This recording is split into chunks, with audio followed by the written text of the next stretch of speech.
All right, everybody, welcome back to Mini Bike Mike's CT70 Garage. It's been a few weeks since I've been able to get in here and work on anything. The last video I posted was on this little Honda C102 that I picked up. It's been over a month ago now. I think the last video was maybe 3 weeks ago. And, just things of, life and so forth. Haven't been able to get in here. But let's take a second and walk around and kind of refresh ourselves what we were doing. We've got a Lifen engine.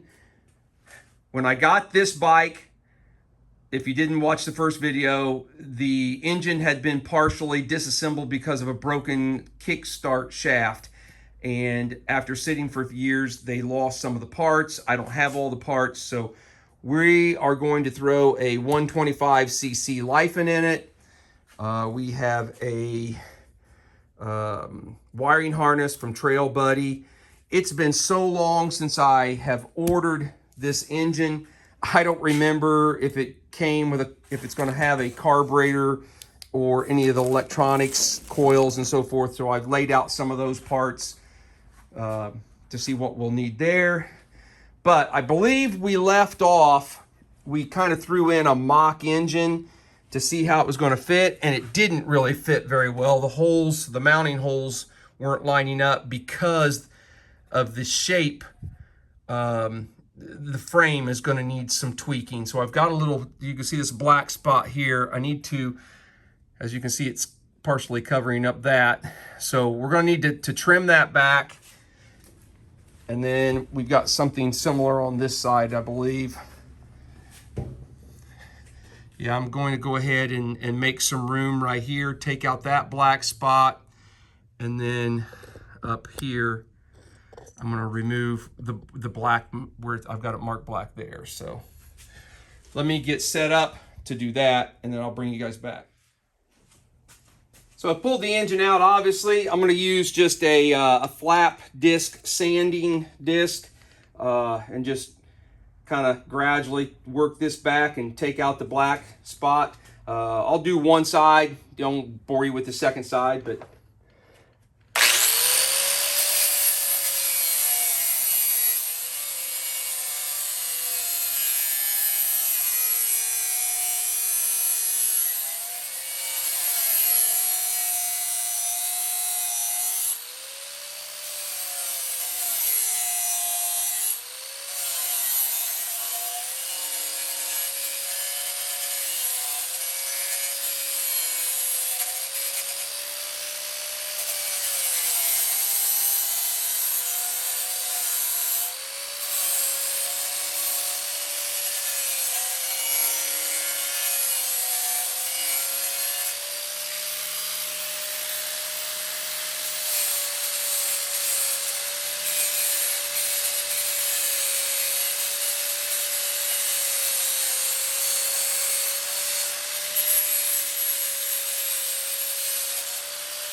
I really like those sanding discs. They you can take off material and not mess up the paint too bad. Focus on what we're looking at here. Anyway, so we're going to go around to the other side and do the same thing, and then we'll take the Lifen out of the box and see if it fits and what the little adjustments we need to make. So I've got the frame all trimmed back the way I think I'm going to need it. Let's open this up and get a refresher on what exactly it was we bought.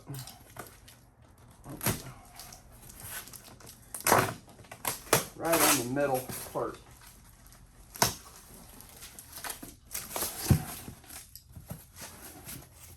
We got a bunch of packing boxes, that's what we got. Wow.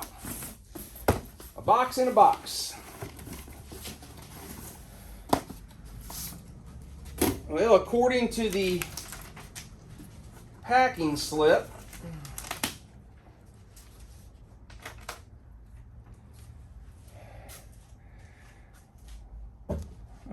kick it down here. It's a 110 semi-automatic engine. Remember, this bike did not have, it was originally a semi-auto, and it did not have a clutch perch for a lever, and it was going to be hard to kind of set one up without, let me get to the other side of the bike, sorry.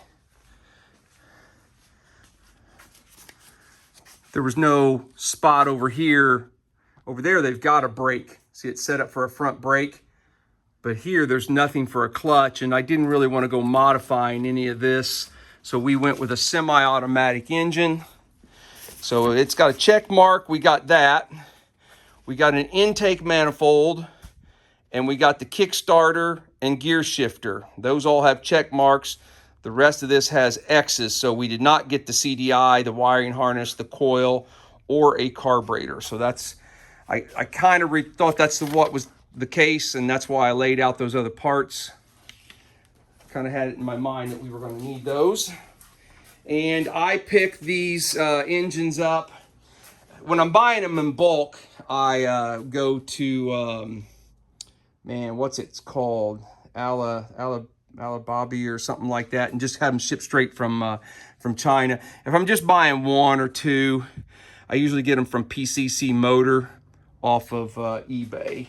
Sometimes I'll get one from Amazon.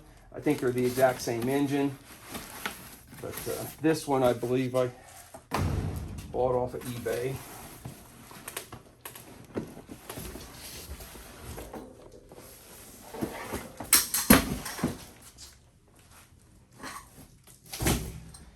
Now let's open up the second box.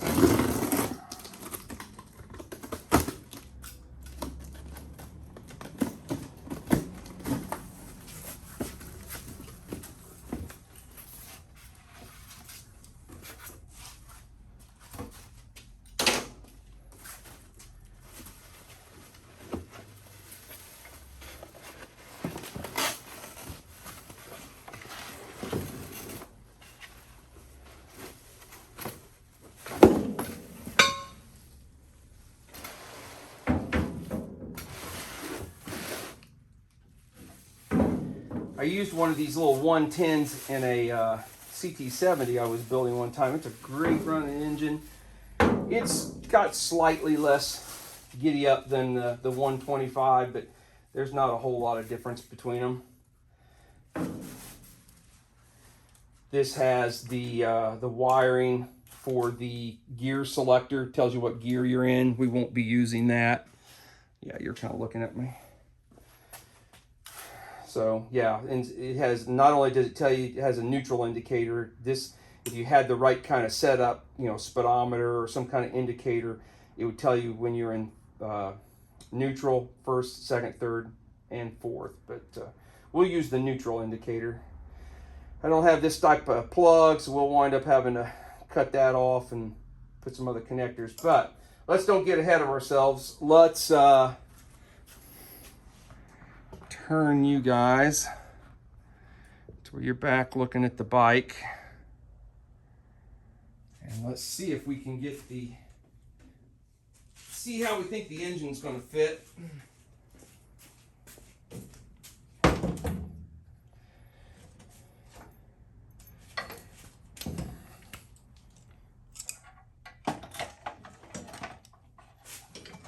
Or if we're going to need some more trimming.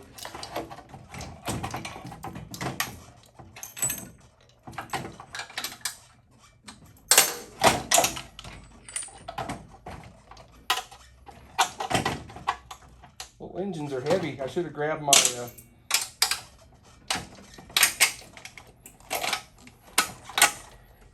lift. Oh no, we're good now. Yeah, no, we're good. It bolted right in. We seem to have plenty of clearance everywhere. Awesome. We have a wiring harness and a bind right there. We don't want that, do we? Get the wiring harness back out so it's not being pinched. Okay, I'm gonna shut you down, and I'm gonna find some what I did with the hardware after I cleaned off all the table. Get that, start laying out the other parts that we need, and then we will take it from there. But that's, I'm glad that that's going to fit right in. So, all right, let me shut you down for just a second. I'll be right back when I grab some of the hardware.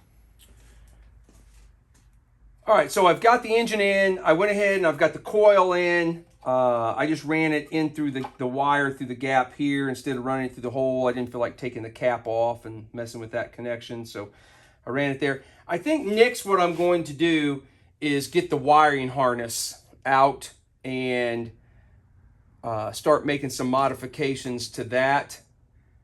You know, this bike has turn signals, so I'm going to leave the turn signal wires in. This engine does not have electric start. This bike originally had an electric start, so there's a button up here we won't use for the electric start, but that's okay. Let's get the...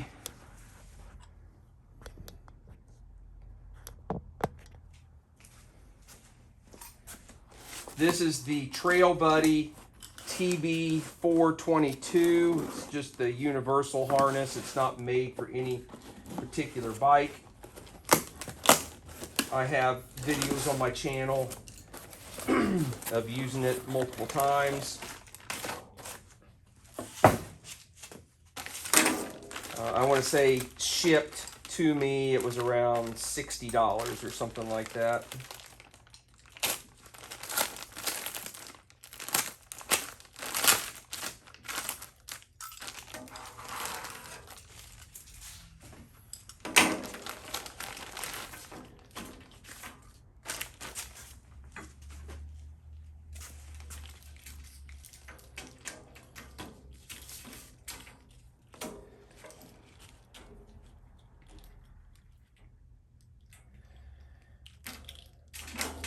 All right.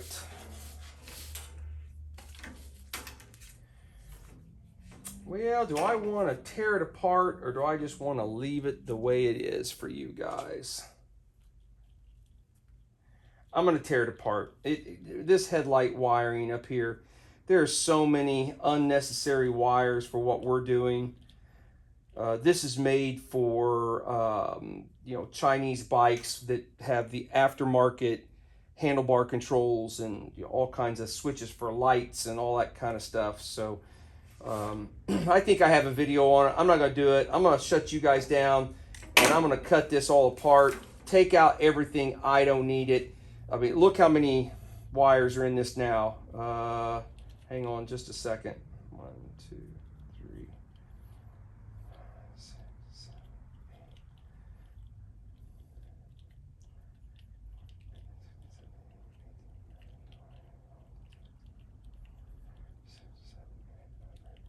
There's maybe 32 wires, 32 end connectors up here. Let me get it all torn apart, get it pared down to what we actually do need, and then we'll count how many we have then. I'm going to back up just for a second before I actually tear it all apart. I think we'll look at the bike and just kind of assess the wiring we have here. So,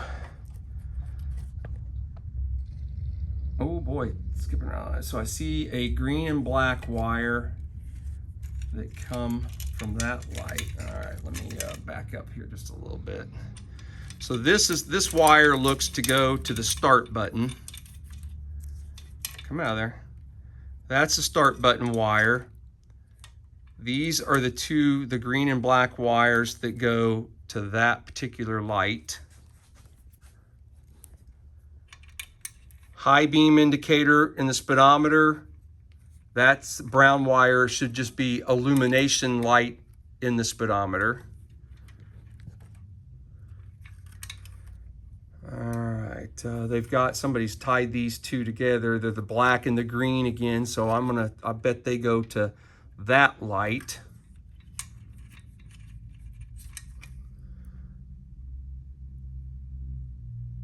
Huh. Sorry, we got a green wire that's going to go to the horn button, and we only have 3 other wires. This is for the headlight power in, and then high beam and low beam. Where's the, hang on just a second.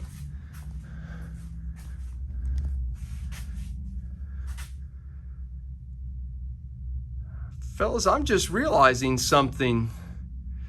So this is a horn button. That was the electric start button. This seems to be the, I wonder if you could, it's got 1, 2, it's got 3 different positions, and I thought it was for the middle was off, and then left, or right and left turn signal. But if that's the case, then there's no spot for a high-low beam on the headlight. We are missing a switch, because this is, I'm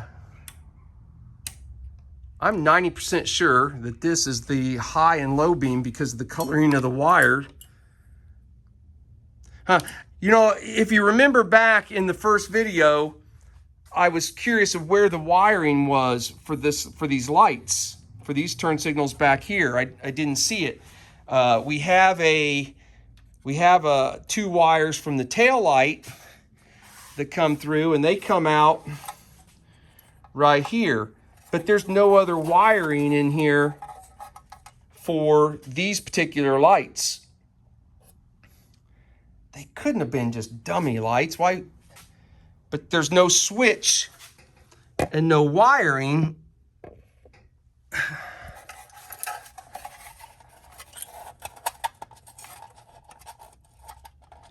Sorry.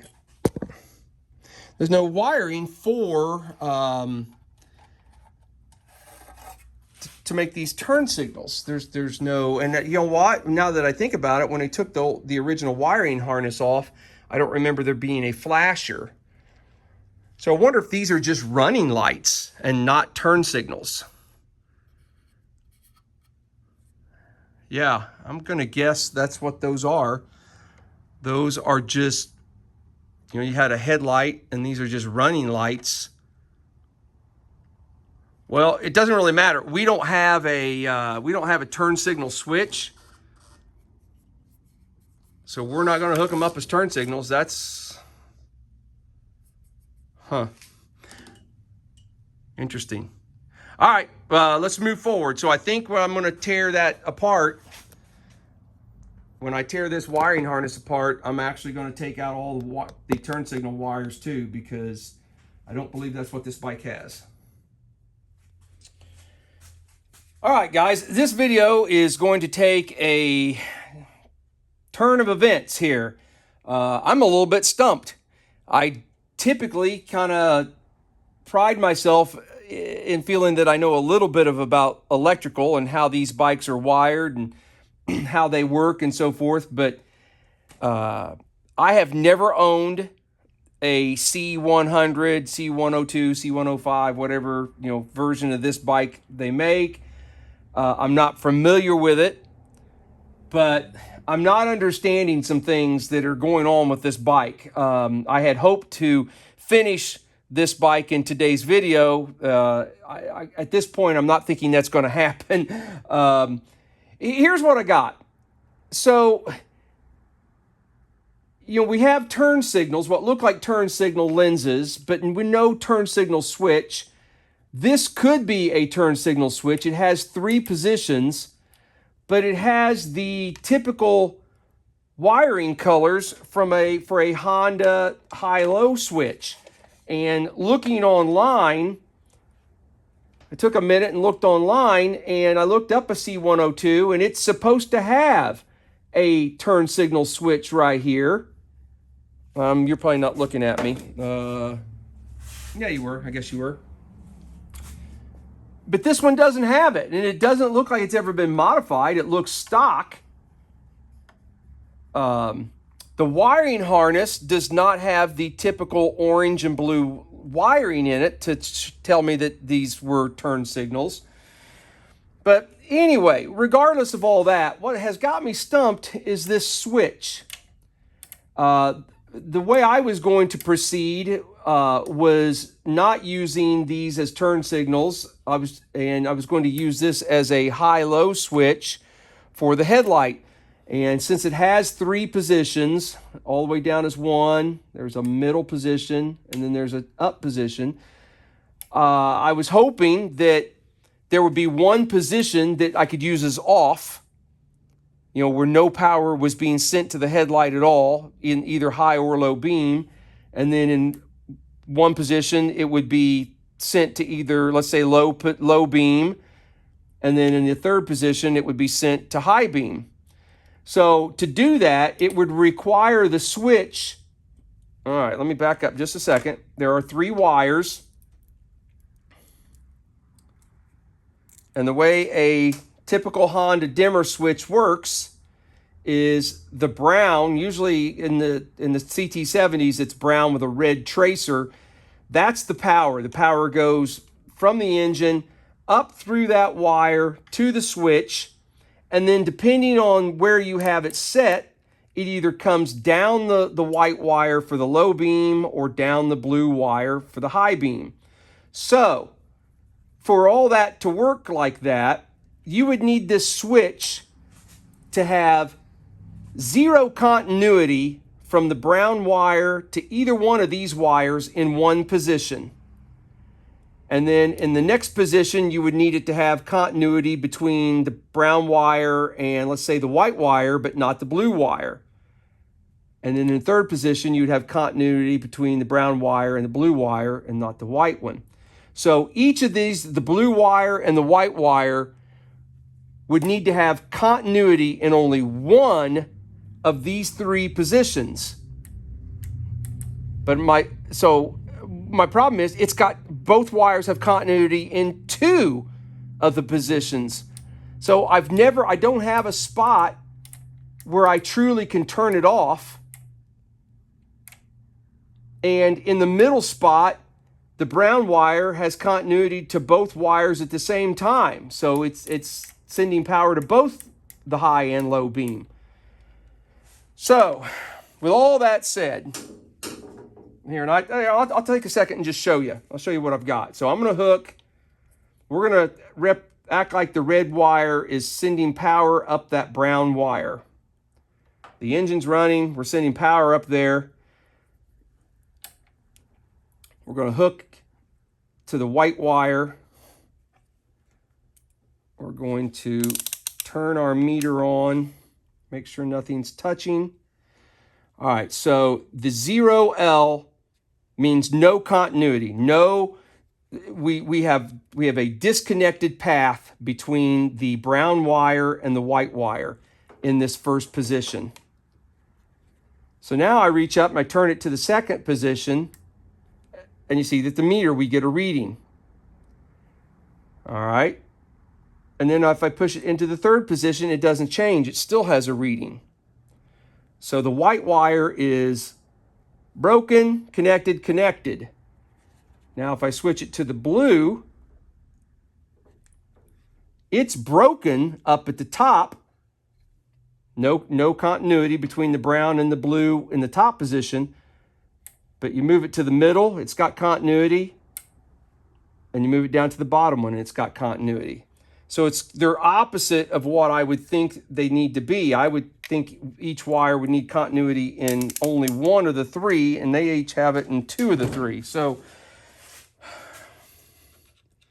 I got to take this apart because I'm just too curious to see how the hell it works. I don't know if it's malfunctioning or if I'm just not understanding. There's only 4 wires here.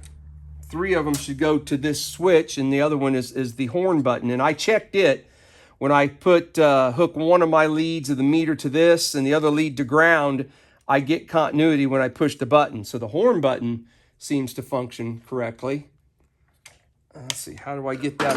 I've never had one of these apart. Well, not on this particular model. Okay, it's up underneath the handlebar. The wiring isn't in the handlebar, so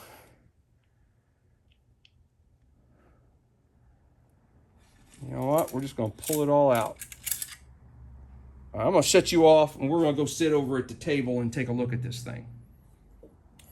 All right, I'm gonna do the best I can, trying to work around the camera. So this has 4 wires. This light green one goes to the horn button. You can see it right there, and it's going to go to the horn button. The other ones go up here to this switch. Let's see, I better take the I got to take the little handle off first. I'm gonna need a smaller screwdriver.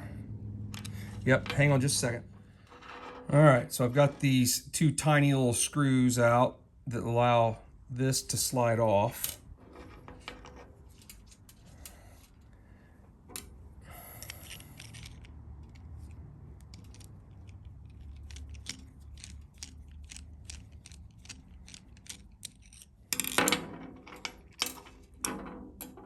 How easy do you think this is going to be put back together? I bet it's not going to be easy. Let's dump it out here. Okay, it looks just like, on the inside, it looks just like a CT70 switch, which I have a video on that, one of those.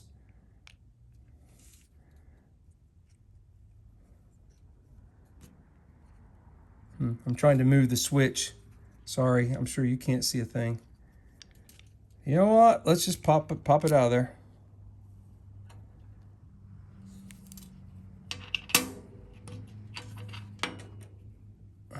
Oh, there's a little ball bearing. See that ball bearing? I've got it all jammed. Oh, come on.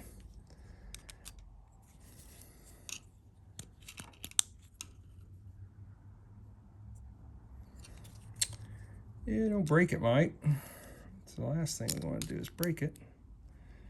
Why is it coming apart?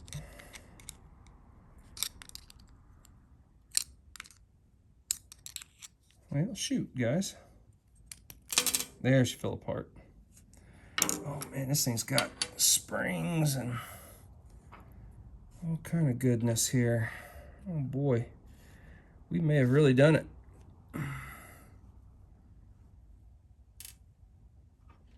Okay, so let's see what we've got. So you've got 3 different spots that contact. Yeah, and see the brown wire. Brown wire is making contact to the very bottom one. And the blue wire is the one on the top, and the white wire is the one on the bottom. So there should be a spot somewhere in the middle there where it doesn't make contact with something.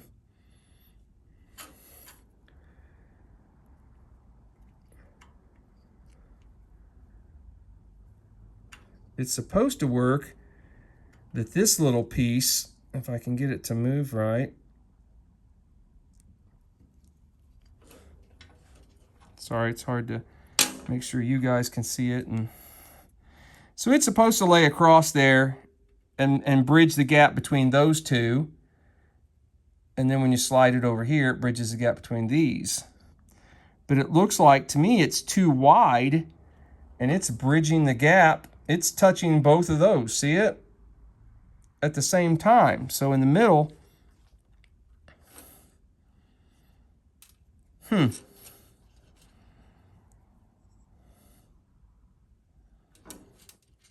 that does not seem correct to me.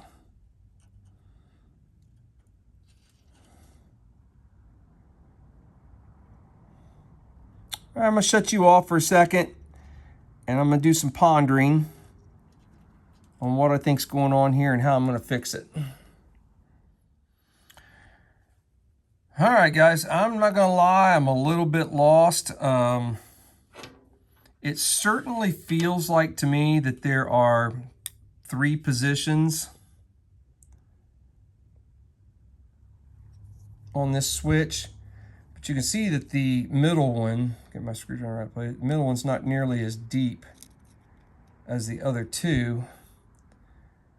So I don't know if that middle position isn't supposed to really be a position. I'm a little bit lost, but you know, these don't seem to be able to, you know, I can't spread those out farther. So I'm going to assume that's not supposed to be a middle position where this would touch both of those top ones at the same time, like that. I'm guessing it's only supposed to be here and here, not in the middle. So I'm gonna put it back together, and we're gonna use it just like a Trail 70 dimmer switch, where you know, you turn it on and off with the key, and then it's either in high or low. There is no, I thought, you know, I felt like there were 3 positions. I felt like we were going to get an off and then a high and a low, but I don't think that's the case. So let me spend a few minutes and see if I can't piece this thing back together. If you need to see how that kind of is done, I do have a video from a couple months ago, look back on a for a CT70 high-low dimmer switch repair and how to put it all back together. So let me see if I can get this one together. All right, I've got this switch back on there. I'm not a fan of the way it works. It sure feels like there should be a middle position there, but we'll use it for just all the way up or all the way down, either for that. I think that's going to be low and that's going to be high. So, and we'll just either have the lights turn on and off with the key or something. But anyway, all right, that took a lot longer than what I anticipated. I think we're going to stop for today, and there will be a video number 3. I do have the wiring harness all tore apart. I still need to take out the turn signal wires, but we will finish this thing up on another day. So it's getting kind of late, and I got some other things I need to go do. So apologize I didn't get any farther. Boy, we didn't really accomplish much, but we're gonna get there. So there'll be one more video. Guys, thanks for tuning in. We'll see you on the next one. Later.